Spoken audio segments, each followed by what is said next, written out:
Well, good morning, everyone. Welcome to the Opioid Abatement Authority's newly released installment of the Abatement Academy. My name is Tony McDowell. I'm the Executive Director for the OAA, and I'll be your moderator for today's call. Today, we have four different organizations, all of whom are working with the OAA to expand prevention education programs for youth across the Commonwealth of Virginia. Each one of these presenters is going to share with us a story of what they've done over the course of the past 18 months, 2 years, in particular with funds that they've received from the Opioid Abatement Authority. I will tell you that all of these organizations work closely together in order to coordinate what they're doing with the funding from the OAA and with each other so that they're not duplicating services, but rather building on and expanding what they're doing. As we go through the presentations today, if you have any questions or comments, please feel free to write them into the chat feature, either the Q&A or the chat, either one. And as moderator, I'll be watching those and may either jump in and ask the question on your behalf, or we may hold them until the end of the session.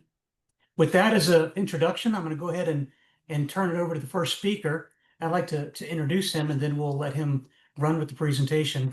So Danny Sages is with the Virginia Foundation for Healthy Youth. He is the Director of Marketing for that organization, the Virginia Foundation for Healthy Youth. He's been there for nearly 2 decades. He's responsible for the marketing component of the VFHY's prevention efforts. VFHY currently has numerous multimedia messages campaigning authentically crafted, multimedia messages, multimedia messaging campaigns that are authentically crafted for specific youth populations in Virginia to ensure that interventions appeal to the youth segments most in need.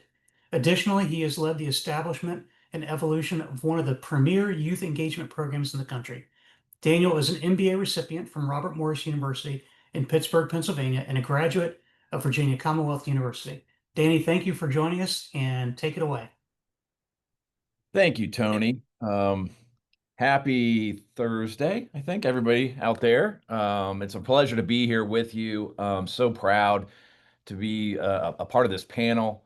And I do want to thank the VOAA and their staff for making this possible, not only um, this event here, but all the great work that all of our folks on this call are so proud to share with you. And so at the Virginia Foundation for Healthy Youth, we've been fortunate enough um, to be able to share a couple of things with you here.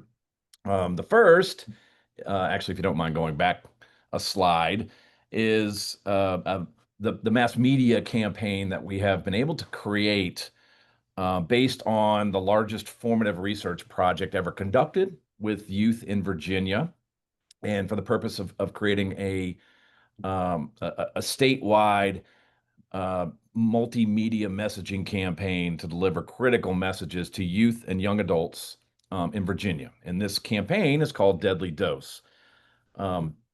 So what I'm going to share with you here are some of the assets that have already run throughout the Commonwealth over the last year, and then some updates because we evaluate this campaign as we do all of our campaigns, and then some of the things coming forward in the future. So next slide, as you already got a preview of, this is a completely social first campaign. So and that is where youth and young adults are primarily located these days. And so this is a specifically branded in the voice of youth and young adults, again, based on formative research we've done. So all of this is based on current trends we see on social media, but using messages that have, through that research, proven to be most influential in hopefully changing behavior for youth and young adults. And the behavior we're hoping to change is make them more aware of the danger that exists with fentanyl and opiate intake, and also what to do in case you encounter an overdose, and other messages that again increase knowledge for hopes of reducing or preventing intake of pills and powders that could very well potentially contain deadly fentanyl. So great. Like I mentioned, we've created a ton of different assets, videos, memes, and all the different social channels you could possibly think of, to the point where coming up here in the next, actually the end of this week and running for the next 12 weeks, we're going to have a catalog of nearly 100 different videos and and other dozens and dozens of other static assets to support a 12-week run, again, on social media that's going to be delivered directly to youth in the places that they are. So next slide, we'll see if we can't get one of these, just a sample of one of these videos to run.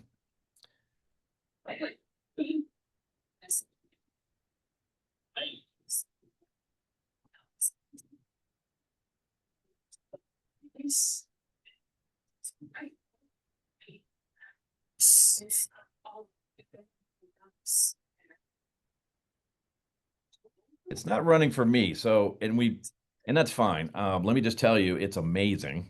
Uh, um, as well as all the other videos. Here's just a small sample of some of the different facts and static assets that we've already delivered to youth. And our audience is 500,000 young adults 13 to 18, and then another 800,000 I'm sorry, youth, and then another 800,000 young adults, um, 13 to 24. Next slide, I think we got a few more assets there. That's another video that probably won't run, but again, it's amazing. And again, other assets in support of that. This is on the more on the harm reduction side. So it runs the whole spectrum of prevention um, to harm reduction in terms of awareness, just general awareness of fentanyl, danger pills and powders, and then what to do in the case of if you recognize an overdose and what to do. Um, Next slide. Oh, these are some of our more recent ones and poignant ones, frankly. But again, these are just samples of dozens and dozens of assets that we have available for this campaign. Hey, Danny, this is Tony. Yeah. First of all, I apologize. For some reason, I'm the host and they run fine on my screen, but for some reason, they're not going through Zoom. But we're going to be posting this presentation on our website. And so anybody that's attending, you'll be able to download this presentation and see all the videos on your own. So I apologize for that, but we will make them available. Great. No worries. Thanks, Tony.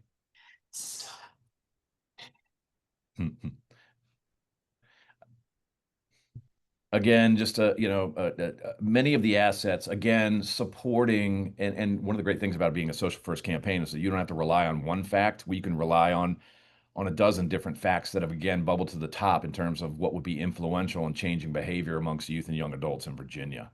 It allows us to hit them, wave after wave, essentially, of many pretty important messages directly in the feeds that they're already at.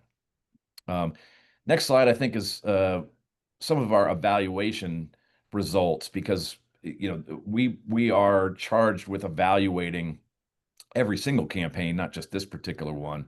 And the metrics have been high, both in awareness, recall, and and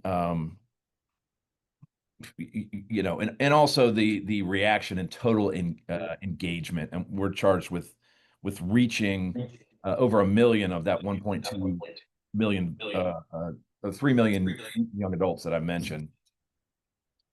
So for you to know if of the funding that you receive, if you are interested in your locality and having us, if you have some money and are interested in more of a mass media um, outreach as part of your efforts, we're able to coordinate and run that for you, essentially a local amplification, if you will. So wanted to let you know that's something as an option out there. Next slide is another thing that, because of VOAA, we've been able to produce, and that is the dangers of fentanyl lesson plan, which is designed to be for high school youth to be delivered by teachers, administrators in the classroom, setting. Um, this is something we've been able to refine, test, and improve, as the words on the screen say, from one of our partners, Warren County, who's been a longtime partner of ours. Um, and this is free, available free for download on our website, Virginia Foundation for VFHY.org. Next slide, I think, gets into the creation of that. Yeah, this was initially tested. We had some fine folks at Tech and VCU do some analysis and provide some feedback, and we tweak it, implement it, and actually now we've been able to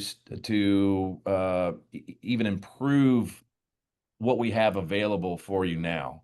The next slide gets into, this is oh, and if you want to go right to our website and hold your phones right up to that there, it's available on the VFHY website, and also it only takes one as a resource there.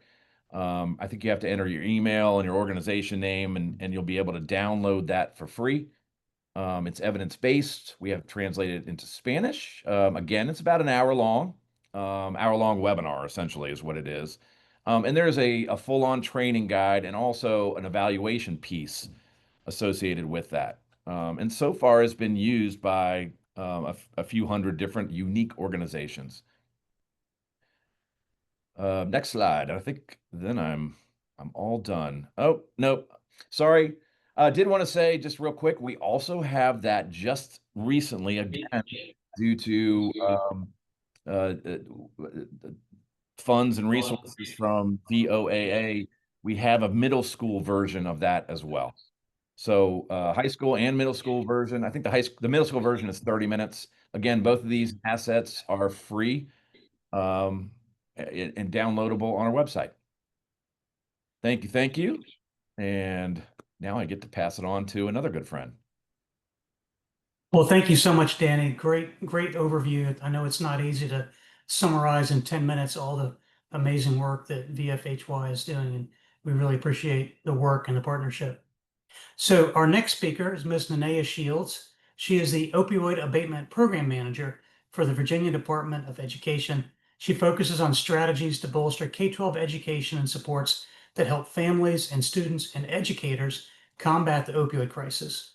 Over the span of her career, she has both led and supported health, education, and prevention work for local community service boards, county agencies, nonprofits, and international social enterprises. She is grateful for the opportunity to support healthy lives for all K-12 students across the Commonwealth with her current role at the Virginia Department of Education within the Office of Behavioral Health and Student Safety. So Ms. Shields, take it away. Thank you so much, Tony. I'm so grateful to be able to be here today, and it is my pleasure to share with you all and to be in partnership with all of these state agencies focusing on such critical work. The VDOE does continue to be focused on supporting students and educators to with prevention programming and resources. So as part of that larger strategic focus, I'm excited to share with you all today specifically about our opioid abatement education plan made possible by funding from the Opioid Abatement Authority. This program focuses on empowering educators to combat the opioid crisis by implementing Abatement life skills prevention programming. And I'm going to go ahead, for those who are able to see, I'm going to link a link to Abatement life skills in the chat. They have a website available. Next slide, please, Tony. Today, we will be covering understanding the crisis, the opioid crisis, and the response across state agencies, the power of Abatement life skills training specifically, and the opportunity for educators to join the movement. Thank you. Next slide. All right, so we'll start with the crisis and plan. Next slide. As you can see, the State Health Commissioner declared the Virginia opioid crisis to be a public health emergency in 2016. And in 2023, Governor Glenn Youngkin signed Executive Order 26, which directed the launch of a fentanyl fighting strategy across public safety, education, and treatment sectors. And that came on top of the Governor's Right Help Right Now plan, which included a goal of reducing opioid overdoses in Virginia by 20%. Our opioid abatement education plan Plan is a statewide effort by VDOE to support the governor's plan and also the First Lady of Virginia, Suzanne Youngkin's It Only Takes One campaign, as well as the One Pill Can Kill Virginia campaign, led by the Virginia Office of Attorney General and the First Lady. Next slide, please.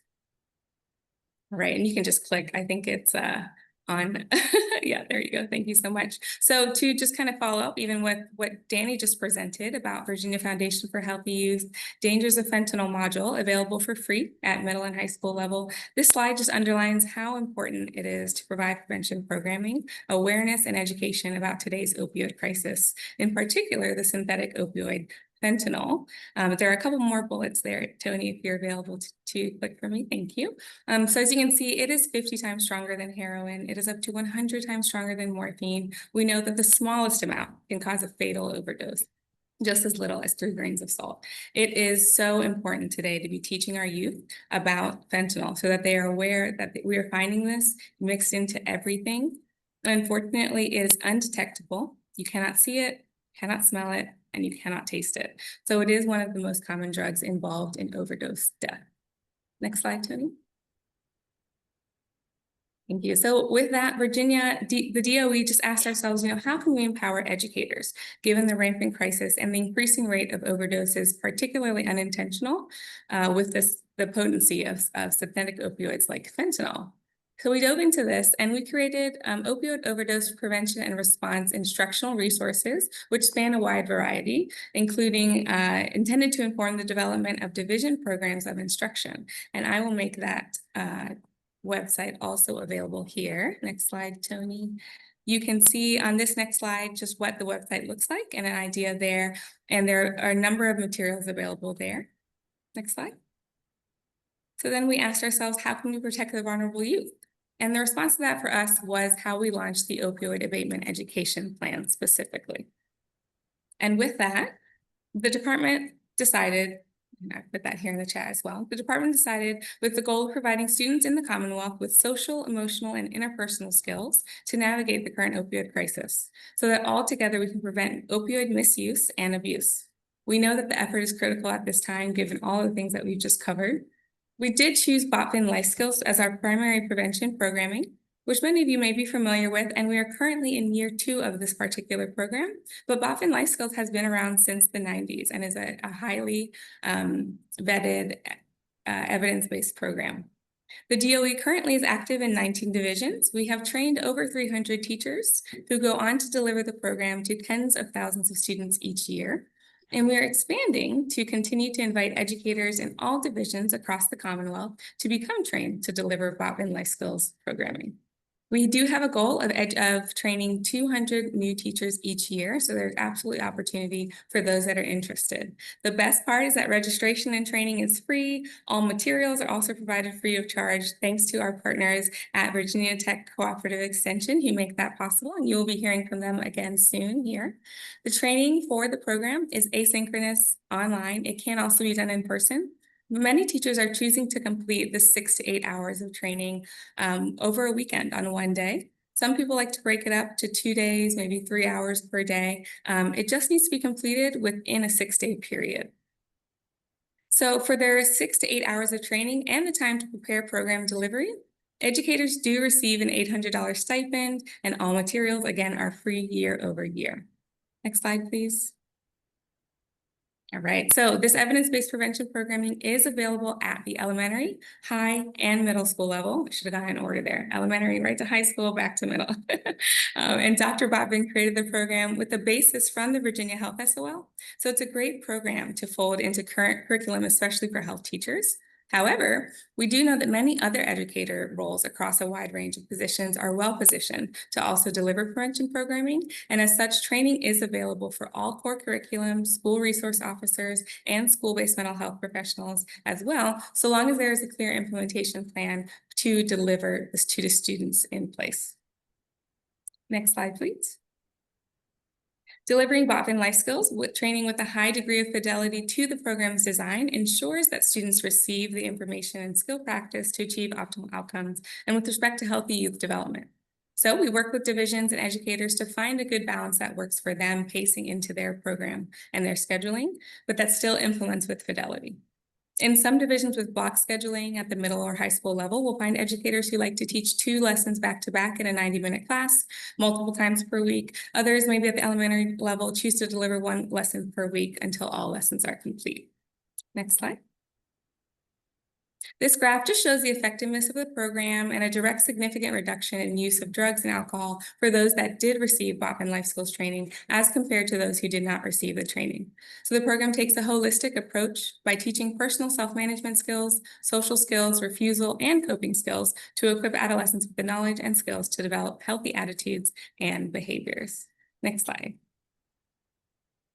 Ooh, fancy. This just gives you an example of scaffolding at the middle school level. There are 15 core lessons to teach for level 1 at the middle school level. And let's say you taught to a group of 6th graders, then in year 2, 7th grade, they could get the booster level 2, and in 8th grade, they could get booster level 3. However, it does not need to follow that path in terms of you can deliver level 1 to a group of 8th grade students, and then they can go on to get their high school training once they have moved up. And then the next slide just shows sample activities and resources that BOP and Life Skill makes available. I think you can click 2 more times, Tony, or maybe once. And it makes those available on their website to pull from and to use in classrooms. So in addition to the training you receive, and these workbooks, sample lesson plans are available to be able to ensure that you're able to teach the program with fidelity and with ease. Next slide, Tony. So this is just an example of what educators are saying. We are finding that educators are loving the program mostly because it is clear, structured, easy to follow. It supports existing curriculum and health SOLs, and it does facilitate those meaningful discussions in classrooms that draw a closer connection between student and teacher. And then students are finding the content to be current, relatable, age appropriate. They're engaging videos and interactive lesson elements. And then it increases their awareness of substance use risk and prevention strategies, which is the whole goal. Next slide. So we're just proud to see the impact of these comprehensive approaches from state agencies to combat the opioid crisis. We're really proud to be part of this work. You can see here that fentanyl-related overdose deaths in Virginia declined by 44% year over year, and we're down 46% from the peak in 2021. And just between 23 and 24, Virginia led the nation in year over year percentage declines in drug overdose deaths. So we're really proud to be part of this trend and positive impact. And on the next slide, you'll just see information about kind of our onboarding process, which has a number of steps to contact, reach out, and then we set you up with everything. Go ahead. Yeah, thank you, Tony. We set you up for everything in addition with Virginia Cooperative Extension to register for the training. Registration is free. The training and school materials are free. And then we support you as you go on to deliver Botman life skills to students with fidelity. This next slide just has a QR code if you'd like to access the interest form and share with us information, and then we would reach back out to you to get started and answer any questions that you have. And I have also shared that link here in the chat for those that are able to see it. And that's all for us today. Thank you guys for listening, and we hope that BOP and life skills training is something that you may consider for your school divisions. Thank you very much, Ms. Shields. That was a great presentation.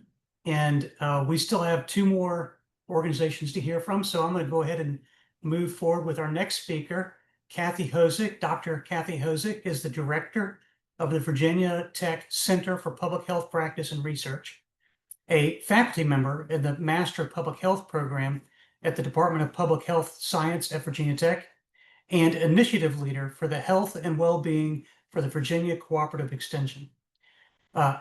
CPHPR, which is the Center for Public Health Practice and Research, is housed in the Virginia Tech Department of Population Health Sciences, and their mission is to foster interdisciplinary, collaborative public health practice and research activities at Virginia Tech and among external public health agencies, organizations, practitioners, and researchers.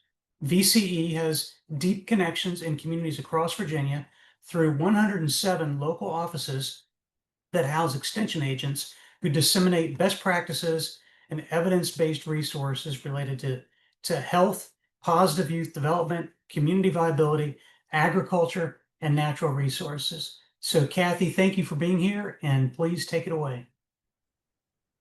Thank you, Tony. I appreciate that. I wanted to point out another name on this first slide, and Jenny just opened her camera, so I'm glad she did. So Jenny Picktorn is here with me today. I'll be doing the speaking, but I wanted you to see her and know that she really is the powerhouse behind everything that we do. So she's here with me as well. And so, as Tony mentioned, we have 107 local offices across the state. We have 5 regions for extension. So we're everywhere. So we're able to do this work as long as we have somebody in each of our regions to do that work. So we can go ahead to the next slide. And the way we positioned ourselves in context of substance use disorder and helping to address the epidemic is that extension is a well-known, sometimes well-known, not always, in the communities, trusted messengers. We have such a wide variety of programs and types of things that we do. People are very comfortable coming to extension and asking for resources. And so it's a good way to address any stigma that's related to substance use, misuse, addiction. And we also focus a lot on communities, community development, community capacity. So it's a really good marriage of being able to provide those resources, evidence-based resources in the communities, in the counties where we have staff already living there and who are known in their communities. Next slide. And the scope of services that we have that are funded by VOAA are mostly threefold. There are a lot of things that are going on, but all of our regional coordinators, there are 5 of them, are involved in local coalitions that are related to mental health and substance use disorder. So they have a good finger on the pulse. They contribute to the coalitions. One of our regional coordinators was even president of their local coalition related to substance use disorder. I bolded the middle one because that's really what we're talking about today, which is disseminating evidence-based programs related to substance use disorder prevention. And we're also doing some support of individuals in recovery through financial management and the Abatement parent program I'll talk about. And then, of course, we always connect our communities to other resources, such as 4-H, which is positive youth development in our communities as we see that need. Next slide. So the way that we've structured the resources that we are able to provide through VOAA funding, and I mentioned we have 4 regional coordinators. Those are full-time coordinators that we have had employed since 2016 through USDA funding and then SAMHSA funding, and now with VOAA funding to continue the work that we started. And we have 2 part-time regional coordinators that we recently hired in the Northwest and the Southeast District. What we offer are training on the evidence-based programs for our VCE staff, but also, as Nanea mentioned, teachers and other community members. And I'll talk about that briefly in a few moments. But the suite of things that we offer, for the most part right now, mental health first aid in conjunction with our community services boards in the counties and communities, Abatement life skills training for the students, but also for the parents that I'll briefly touch on. We just moved into working with Department of Behavioral Health and Developmental Services to offer adverse childhood experiences training in our communities because our communities ask for that, and that is picking up steam. And then we have other evidence-based curricula and programs that people bring to us and say, what do you think about this? And we vet it and we decide whether that's something that fits with our suite. Big important part, as Nanea mentioned, the last bullet here, the participant materials for the students and for the parents and the mental health first aid participants, we cover that through our funding through VOAA. So that helps decrease the financial stress on our partners that we're working with. We also, the next to last bullet, we have compensation built in. If we train community members, we don't physically train them. We have them trained by the companies who offer these evidence-based programs. But once they're trained, if they offer those programs in the community, we can pay them by invoice for their time so that we're not asking people to always just volunteer for the work that we're doing. Next slide. And so the big evidence-based programs were on the previous slide. So I want to focus here primarily on the right side of the screen about reaching youth. And again, the Abatement life skills programs. Those are the programs that have really taken off in our communities. Our previous funding with SAMHSA and with USDA was focused on rural communities, but we worked with VOAA and Cindy Newman, who I think is on this webinar, mentioned that they really want to reach into urban areas as well. And we've been able to do that with this funding, which has been really well received. So that has been huge. And we're working with so many school divisions across the state. Jenny could give you numbers, but we won't spend too much time on that. But we've moved into some urban areas as well and trained teachers who are reaching the students. And I'll talk about some of the outcomes in a moment. As far as adults, I just want to focus on the Abatement Parent Program because it's a complementary program. I have another slide that will tell you more about that. Okay, next slide. So again, mental health first aid, that's been something that we focused on in our previous funding. It has kind of not been as needed in our communities because they've all had it more through the community services boards. We still offer mental health first aid right now through a partnership with NANEA and BDOE. We're offering youth mental health first aid in some of the school divisions. I think we're up to like 200 and some participants already in the recent months. And that is helping people support youth who are struggling with mental health issues. But it can be, there's adult, for people who work with adults, for people who work with youth, it's youth mental health first aid. Another point on this slide that I should point out is that there are scenarios that come with mental health first aid so that you can tailor it. And some of our coordinators have done that, tailor it to specific audiences. So people who work in emergency or in fire, those kinds of in those areas, they help them learn how to support people in those particular situations. Next slide. And I just wanted to put this in here in our slide. We work with the Department of Behavioral Health and Developmental Services. Keith Cartwright is the trainer there, and we've offered 2 trainings in the community where community members can come and learn to do presentations on adverse childhood experiences, which is really powerful. It helps people understand why people behave in ways that they do and how to then work with people in a more effective way. And so we have community members who've been trained. They've been offering presentations in their communities. That's our model. They come and be trained. And we've actually hired someone on a part-time basis to work in jails and in the Southside region, which we haven't done before, who is a peer recovery support specialist who now offers ACEs training. So that's an example of that work. Next slide. All right, and again, you've already heard from Nanea about the Abatement Life Skills curricula, so I'm not going to spend a lot of time on this slide other than to point out on the parent program side on the right that it's a complementary program, and that is for parents and caregivers to understand their children better and how to relate to them in more effective ways. And we have worked with foster parents and also incarcerated parents with that program, and they love it. It really helps them have better relationships with the youth that they're caring for. Next slide. And this is a visual just kind of showing you how Abatement works. It's not all about drugs. You can see that the blue and the green really focus in those early sessions on self-management skills for the youth and also social skills, how to relate to each other, how to relate to their parents and caregivers, which leads to the ability to resist offers of drugs. And so it reduces all those things that you saw on Nanea's slides, because the students are better able to say, okay, I don't want to do that, and I know how to say no to that. Next slide. Okay, and then the parent family program, the kinds of things it covers: communication, monitoring, role modeling, discipline, and then builds into what are the warning signs? How can I know if my child is moving into that arena, and how I can take a clear stand? Okay, next slide. And this is a video. I don't know if it'll play. You want to try it and see?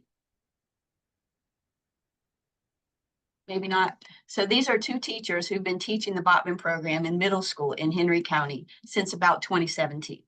And they talk about the positive effects that they've seen with the relationships with the students. It really builds that relationship with the students, which means they come forward to the teachers with issues that they're dealing with. And we've had reports from teachers across the state how that relationship then helps them understand when kids are struggling, and they can refer them to the counselor in the school and get the services that they need.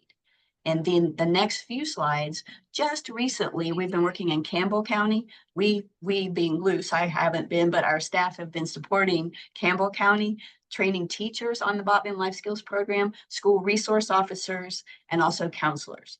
And they did a suite of interventions this past academic year. And they recently presented these data publicly, and it's really compelling to show how a concerted effort can really make a difference for the youth. So you can see here, these slides are directly from Campbell County, 80% reduction in the number of drug violations the past year. And it's related to several things, not just Botman, but Botman was a part of it. Next slide, please. Okay, and then these are just a few slides showing the decrease in discipline incidents. You can see here from blue was the previous year, red is this past year. Okay, next slide. Short-term suspensions reduced. Next slide. Long-term suspensions reduced. Next slide. And here we have the powerful quote that I will read as slowly as I can. We believe these improvements are the result of a strong collaborative effort. Our partnership with the Campbell County Sheriff's Office, particularly through the work of the school SROs, alongside implementation of the Botman Life Skills curriculum and the use of diversion programs through Campbell County Court Services, has provided a balanced approach, combining proactive education with appropriate accountability. This combination seems to be making a real difference. These numbers are directly impacted by students making better choices that increase their time of positive engagement at school. You can't get better than that. And that was from a school board member in Campbell County. Okay, next slide. These are just some coalitions, just examples of coalitions that we've worked with across the state in this work that we've been doing for a while. And then the last slide just has contact information that, of course, will be posted later. And again, Jenny Fichtorn is the one that coordinates all this work across the state and gets people trained, signed up, and all of that, and all the invoices. It's a lot of work. Thank you. Well, Kathy, thank you so much for that overview, and Jenny for being here. It's been fantastic working with the Virginia Tech Extension. I went into this thinking that Virginia Tech Extension was just about agriculture, and boy, was I wrong. They are rock stars in this space. So thank you so much. Okay, our fourth and final panelist for today joining us is Mark Farrow from the Office of the Attorney General. Mark has worked in the Executive and Administration Division of the Office of the Attorney General for nearly 20 years. He currently serves as the Director of Crime Reduction Initiatives, where he provides program and financial oversight to federal and state-funded grant programs. After college, he joined the Army and was recruited by the 3rd U.S. Infantry, the Old Guard, to be escort to the president. And as a finance specialist, he serves his community as a director of the Virginia Public Safety Foundation and the chair of the Richmond Police Foundation Board. So, Mark, we saved your presentation for the last, but maybe one of the best presentations that we have to share. So, if you would please go ahead and take it away. Yeah, well, those three were dynamite, and working with those three partners has been, the best thing to come out of this partnership. It's it's just an exponential use of the funds and the effort. So we appreciate you bringing us all together. You can go to the next slide, Tony. Thanks for having us.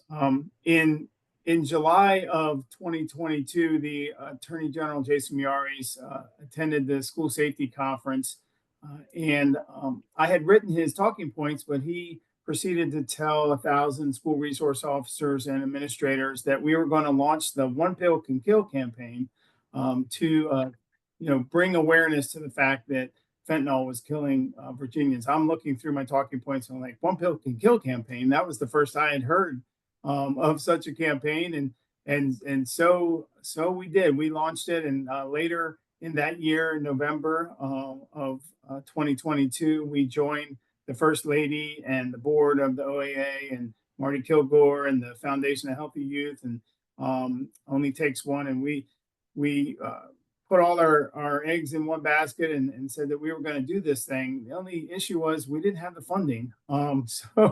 Along came the OAA, and they provided us funding for a surround sound awareness campaign to reduce the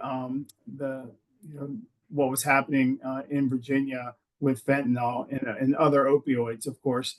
And so this campaign consisted of your traditional forms of media and advertising, like billboards and television and radio, but it also did a lot of what the Foundation of Healthy Youth is doing with social and digital media, because we knew that we had to reach the youth, and that was going to be the most important thing.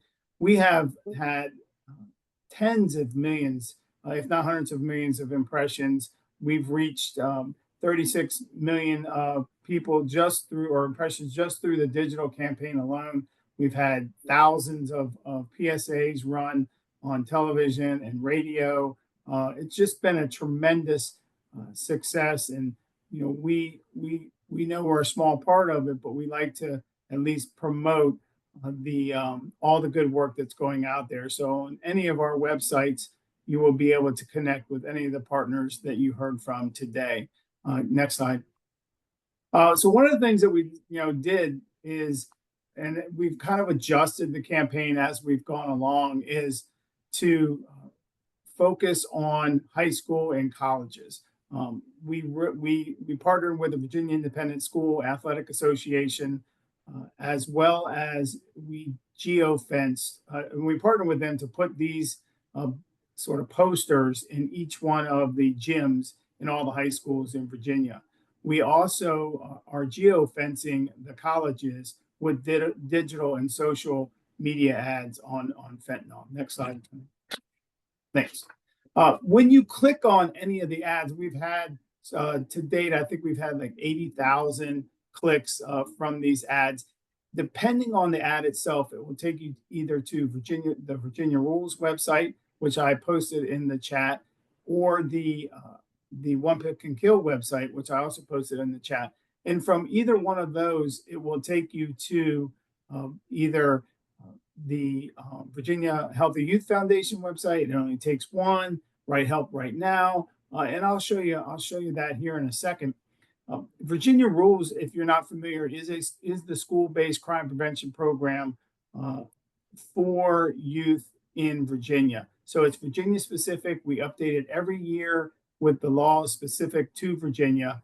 And since we started this campaign, we have seen tremendous uptick in the use. We have 1,400 active users, 240,000 active users of the website, and at least 1,400 current instructors teaching Virginia Rules. Next slide. One of the ways that we get the information out is through our Virginia Rules camps. We funded 26 camps this year, and this year we had a focus on fentanyl. So if you were going to teach a camp, one of the things that you had to teach was, you can go to the next slide, Tony, one of our 4 drug or alcohol curriculums. And I put a little square around there. And the aim was obviously to increase the awareness of fentanyl and other opioids amongst the middle and high school kids. And it's just been a tremendous asset. It's a free program. You have to log on and create an account, but you will get the lesson plans, the handouts, anything that you need to either put it on Schoology or Blackboard or whatever it is that you're using in your school district. Next slide. Of course, the videos aren't going to work. I was hoping that I could share the videos because it'd be less talking from me and more videos. But all those videos are available on the websites. So you just go there, click, and you can watch them. They're informative. They're easy. The 30 seconds. These are some of the ads that we use. The bottom publication there it's basically a brochure in the shape of a pill. For some reason, people love those, and those are some of our digital ads, very similar to the Virginia Foundation for Healthy Youth digital ads. If you click on any of those ads, depending on the ad, it'll take you to either their website, One Pill Can Kill, or It Only Takes One. Next. These are some of the billboards and a brochure, just so you can get a view of some of the advertising that's out there. You may have seen some of these traveling up and down 64, 81, 95. We try to put them in the most the most trafficked areas. Next slide. Just more of the digital ads. These are social posts to get kids talking. Snapchat, wherever kids are, that's where. We don't have a lot on Facebook. We do put some on there, but kids aren't really there on Facebook. They have an account, I guess, to appease their parents. But next slide. for the most part. There you go. Some more digital ads. A lot of these are in the Google sections of the when you're searching, if we're targeting you. So if we put a geofence around a college, it'll show up on gaming systems, phones, whatever, YouTube, wherever they are, wherever they're looking. We're putting these, and then they're clicking on them because, as I said, this year alone we've had 80,000 clicks of these ads. Go ahead. Next slide. Just some more. I just wanted to get some more. When you click on them, it will take you to the website, One Pill Can Kill, or to one of the other websites. If you keep going, I'll show some of those other websites. Right there, you'll see that you can look at resources, and the resource. You can keep going, Tony. The resources are listed at the bottom. You can see at the top. There are online resources, treatment resources, prevention resources. A lot of them point back to the resources you heard from today, so that if you are on our website, you can get to their websites, and it just creates that sort of collaborative effort. You can definitely find what you need by partnering with us and looking at the websites that we provide. Next, Sonny. This is just some more resources that are on there and point you to some of the resources that you heard today. One of the things that we were able to do with the OAA funds was to create another program called Coaches versus Overdoses. Now, it was still an awareness program, and we were able to create this little playbook that went along with the, you can go to the next slide, that went along with the program. So we've done it in Bristol Homecoming. We did the 7-on-7 in Albemarle. We did the combine. We've done some combines. Basically, Coaches versus Overdoses is a program. It's a national program. It started at the same time as we launched One Pill Can Kill in 2022. And it was started by Pro Football Hall of Famer Randy White, who lost his son to an overdose. And it really is a vehicle to promote proper drug disposal, prevention, awareness, and education to families about the dangers of fentanyl. And it's been extremely successful. Schools love having it. We teach it's probably not going to work again. But again, this presentation will be online. You'll be able to see it later. But we teach the coaches, we train the coaches on how to prevent the information to the students. And then the day of the event, we talk to each side, each team, about the dangers of fentanyl. We have a Pro Hall of Famer there, or an NBA Hall of Famer that comes in and talks to them about what it takes to be successful and why fentanyl can derail that success.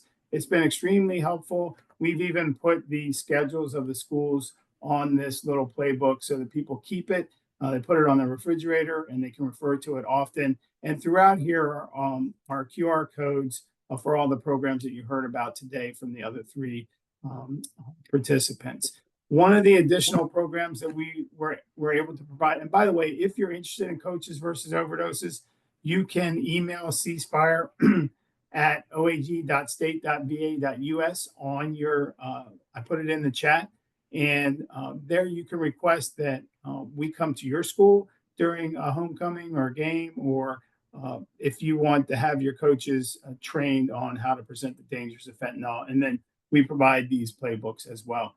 In addition to that, it's another video, is a program called Addicted to Life. And the video really said it all, but it's a new evidence-based anti-drug program. With the new executive order of not having phones in the school, we have adjusted this program for middle and high school kids, high school kids for the drinking and driving and the fentanyl, and the middle school mostly for the fentanyl. But it uses 3D virtual hand glasses as well as handheld devices instead of the phone. So the students not only pay closer attention to what's going on, but they're more interested and invested in the information that's covered, and they can choose the pathway during the presentation that leads them down to either a road of success or also makes them aware of the dangers of abusing legal prescription drugs and fentanyl. If you're interested in that program as well, you can email the ceasefire at oag.state.va.us email, and we can bring that program to your school at your request. The last thing that we do is we partner with Revive, and we bring all the resources and vendor tables, especially for that area, for people serving others who are suffering with substance abuse and or bringing awareness to the fentanyl crisis, to bring Narcan trainings. We partner with Revive to bring Narcan training to that locality. And it's, it's just an additional tool that we've been able to provide through this funding. So Virginia rules, free to you. The Addicted to Life, free to you. Coaches versus Overdoses, free to you. And then access to all the programs you heard about as well today, which are free to you.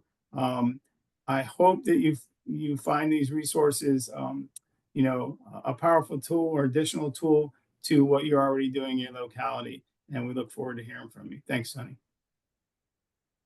Okay, so folks, there you have it. That's a lot of information squeezed into one webinar. I'd like to open the floor up to our attendees. Anyone who has any questions, any comments, please feel free to bash me for not having the videos working. My kids tell me I'm a boomer. I'm not sure that I meet the definition of a boomer, but maybe after my AV errors today, maybe I really am a boomer. So we will have all of those posted on our website so that you can see those videos, but I'm not seeing any messages in the chat. What happens usually is once somebody types a question, then all of a sudden everybody has questions. So please, if you have any questions or comments that are on your mind, don't be shy, chat it in or put it into the chat, type it in, and let's see, I should probably look in the Q&A section. So one of the questions is, how can you utilize TikTok as a state agency? Any response from any of the folks? Sure, I'll take that one. Actually, we employ professionals in crafting all of our work, whether it's research, whether it's production, whether it's media placement, and they are the ones actually utilizing all of the different platforms on our behalf. Further, we don't use TikTok for, we only use Instagram for community engagement, we like to call it, in terms of like messaging with youth. So that's just the placement of the critical messages itself, not actually like messaging with youth. Perfect. Thank you. Another question is, what about educating youth on xylazine and other drugs that are emerging? And I can take a general crack at this. Really the goal is to reduce risk-taking behaviors. And those risk-taking behaviors can be tobacco, they can be illicit drugs, they can be misusing prescription drugs. But does anybody else from the panel have any comments on xylazine in particular, or any thoughts on that process? We address xylazine. It's kind of like when if we start addressing every single drug, then we have the curriculums will just get larger and larger and larger. However, we do address xylazine, especially in the Revive trainings, because they talk about sort of how it is not, the Narcan isn't effective against it, but we do address it in the Virginia Rules curriculum, and I know it is on the web, on our resources page as well. So definitely any emerging drugs, we're listing them out there, because if we know about them, the kids knew about them before us. So Right. And again, the OAA requires that the grant funding needs to be used to support evidence-based programs. And what the evidence has shown is that, if you tell kids not to use a drug, that doesn't work. But if you teach them about healthy lifestyles and how to avoid risk-taking behaviors, that's what the evidence really supports. And so it helps to prevent all of those sort of risky behaviors. So another question from Dr. Colin Green, the governor's special advisor on opioids, is given the successes that Virginia has achieved against fatal drug overdoses, have we offered to share any of the materials that you guys talked about today to other states, territories, tribal organizations, or to the feds.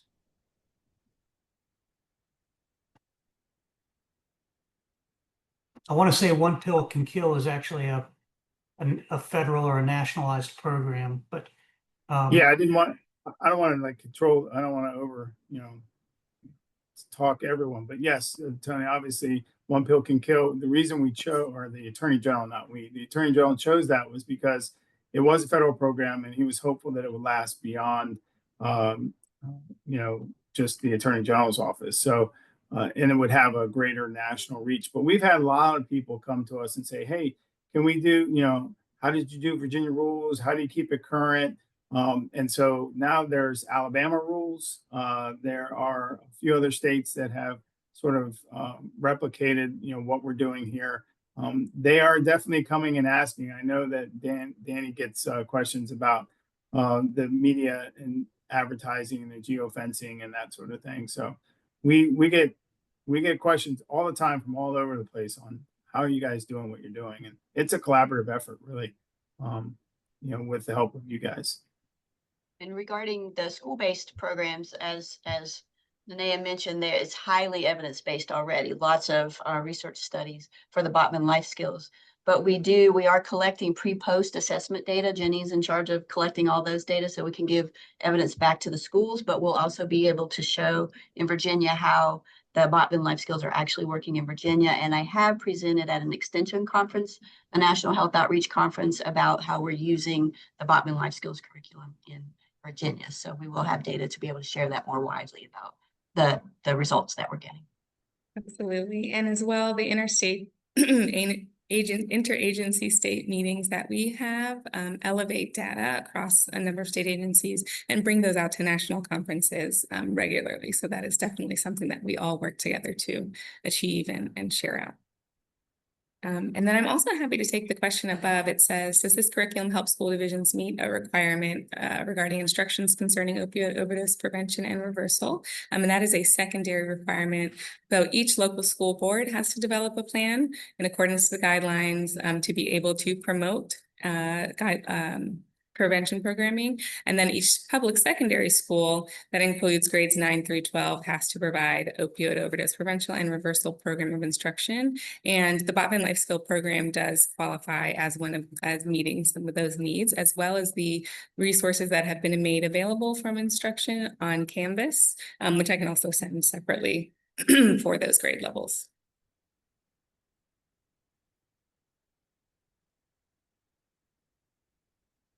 Okay, well, listen, folks, we're at time. I just want to thank all of our panelists, not only for taking the time to put on this webinar today. I think it's been, it's just a ton of information, but also, I'd like to highlight these individuals, their commitment to this work, and the fact that, when the OAA asked them, would you guys please participate in regularly scheduled meetings and share with each other what you're doing, what's working.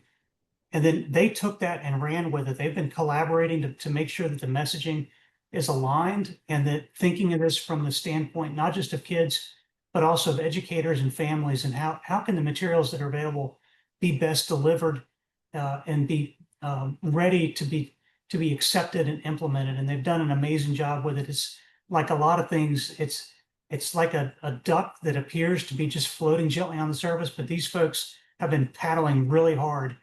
And it's all behind the scenes. And so just kudos to all of them. And my final compliment needs to go to Cindy Newman, who's the OAA employee, who's one of our outreach coordinators. And she has been sort of the person that's been organizing these meetings and working with these grants most closely. And Cindy is herself a former school teacher. And so I think all these issues are near and dear to her heart, and she's done an amazing job.